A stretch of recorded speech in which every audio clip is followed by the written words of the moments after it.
Hello friends, Hindi audio book में आपका स्वागत है।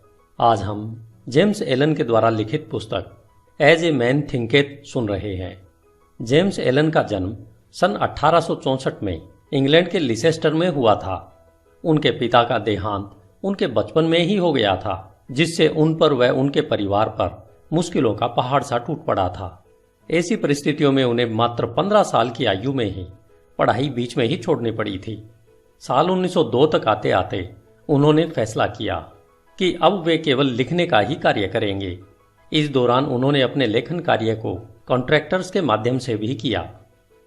अपनी पहली पुस्तक फ्रॉम पॉवर्टी टू पावर पूरी करने के बाद वे इंफ्राकॉम, जो कि इंग्लैंड का दक्षिणी पश्चिम तट है, वहां पर आकर बस गए थे।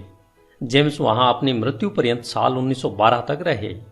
जेम्स एलन ने अपने जीवन में 19 बेहद सफल व ज्ञानवर्धक पुस्तकें लिखी हैं। आज आप जिस पुस्तक एज ए मैन थिंकेथ को सुनने जा रहे हैं, यह उनकी सर्वश्रेष्ठ पुस्तक मानी जाती है। यह पुस्तक विचार की शक्ति पर एक निबंध नहीं है, बल्कि ध्यान, खोज और अनुभव का बहुआयामी फल है। यह पुस्तक सभी स्त्रियों और पुरुषों को इस सत्य को खोजने में मदद करने की कुंजी है कि वे स्वयं खुद के निर्माता हैं। वे अपने सुख दुख व ज्ञान अज्ञान के मुख्य शिल्पकार उनके खुद के विचार ही होते हैं। इनका निर्माता उनका खुद का मन ही होता है। James Allen, Ilfracombe, England. अध्याय 1, विचार और चरित्र, hindiaudiobook.com। हम वैसे ही हैं जैसा हम अपने मन में सोचते हैं। इस मुहावरे ने केवल हमारे संपूर्ण अस्तित्व को ही नहीं समेटा है, बल्कि यह हमारे संपूर्ण जीवन की हर एक दशा, दिशा और परिस्थितियों पर पूर्ण रूपेण खरा उतरता है। हमारा चरित्र हमारे संपूर्ण विचारों का ही संपूर्ण फल है। हम वास्तव में वही हैं जो हम सोचते हैं। जैसे बिना बीज के एक पौधा नहीं उग सकता, उसी तरह हमारे विचारों में छिपे हुए बीजों के बिना हमारा कोई भी कर्म उत्पन्न नहीं हो सकता। यह सूत्र उन सभी कर्मों पर भी बिना शर्त लागू होता है जिन्हें हम स्वप्रेरित या अपूर्वयोजित या फिर जिन्हें सोच समझकर किया जाता है। विचारों का मूल कर्म है और यही हमारे सुख दुख का फल है। अतः हम जो भी फल पाते हैं, चाहे वो मीठे हों या कड़वे, ये सभी हमारे विचारों का ही परिणाम होते हैं। हम आज जो भी हैं, वह सब हमारे मन में उत्पन्न होने वाले विचारों के द्वारा रचित और निर्मित हैं। यदि हम अपने मन में अज्ञान से ओतप्रोत बुरे विचारों को पनपने देते हैं और सदा उन्हें ही पालते रहते हैं, तो हम अपनी ओर दुख व दर्द को ही आकर्षित कर रहे हैं और जल्द ही हम दुख से घिरे होंगे, जो हमारे बुरे विचारों का ही परिणाम होगा। इसके विपरीत यदि हमारे मन में हम स्वस्थ और हितकर विचार रखेंगे, तो आनंद और सुख हमारा उसी तरह पीछा करेंगे जैसे धूप में परछाई हमारा पीछा करती है। पुरुष और स्त्री किसी नियम के द्वारा कौशल से रची रचना नहीं है, बल्कि ये तो एक उन्नति है। विचारों का जितना प्रभाव पूर्ण और दृढ़ परलोक में है, उतना ही प्रभाव इस भौतिक जगत में भी है।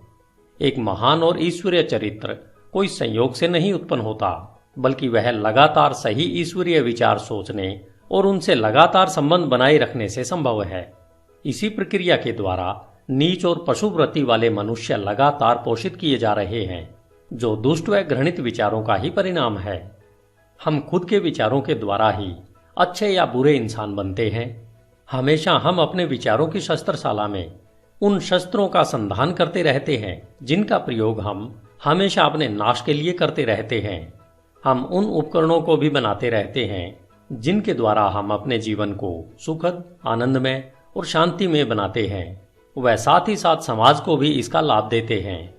हम सही विचारों के चुनाव से व उनके सच्चे प्रयोग के द्वारा दिव्यता और पूर्णता तक उठ सकते हैं। गलत या बुरे विचारों के प्रयोग के द्वारा हम पशु से भी नीचे स्तर तक गिर सकते हैं। इन दोनों चरम चरित्रों के बीच में ही सभी चरित्र स्तर होते हैं, जिनके निर्माता, कारीगर, पालक व स्वामी हम स्वयं होते हैं।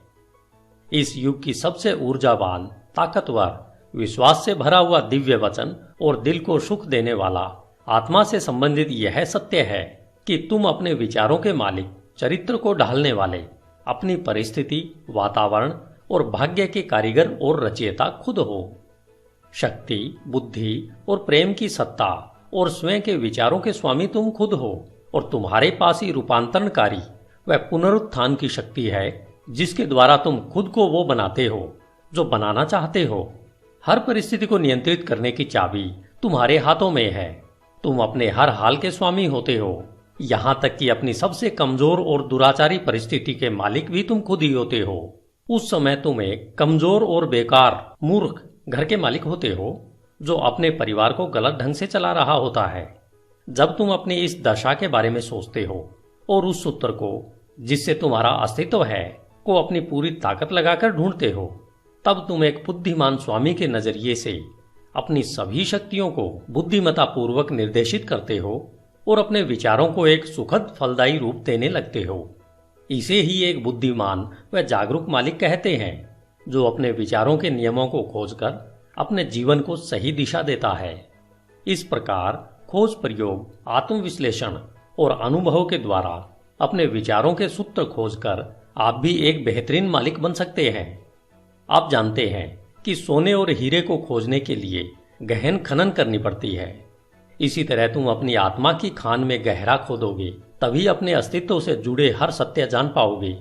यदि तुम अपने विचारों को देखो, नियंत्रित करो और उन्हें बदलते हो और दूसरों व अपने जीवन और परिस्थितियों में हो रहे बदलावों के कारण और प्रभावों को महसूस कर, देखकर धैर्यपूर्ण अभ्यास और परख करो। अपने हर अनुभव को, यहां तक कि हर दिल के छोटे छोटे बदलावों को भी स्वयं के बारे में आए बदलावों के बारे में जानने के लिए प्रयोग करो, जिससे समझ, बुद्धि और शक्ति जो तुम्हें प्राप्त हो रही है उसे महसूस करो।